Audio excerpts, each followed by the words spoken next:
இயக்குனர் வெங்கட் பிரபு அஜித்தை வைத்து மங்காத்தா படத்தை இயக்கிய நாள் முதல் அவரிடம் ரசிகர்கள் கேட்ட ஒரே விஷயம் எப்பொழுது விஜயுடன் இணைவீர்கள் என்பதுதான். அதற்கு பதில் கூறும் வகையில் விஜய் வைத்து கோட் என்ற படத்தை இயக்கி வருகிறார் வெங்கட் பிரபு. படத்திற்கான இறுதிக்கட்ட படப்பிடிப்பு கேரளாவில் மைதானம் ஒன்றில் நடந்து வந்தது. சில நாட்கள் அங்கு படப்பிடிப்பு நடந்து முடிந்துள்ளது.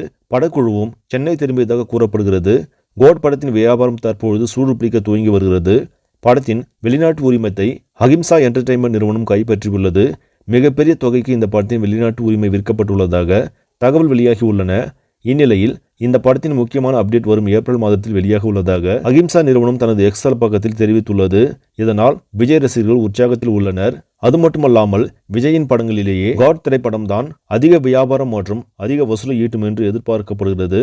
சரி, நம்மளே இந்த செய்தி உங்களுக்கு பிடிச்சிருந்தா லைக் பண்ணுங்க, ஷேர் பண்ணுங்க, மறக்காம நியூஸ் தமிழ் சேனலை சப்ஸ்கிரைப் பண்ணுங்க. அடுத்த வீடியோவில் சந்திக்கலாம். நன்றி.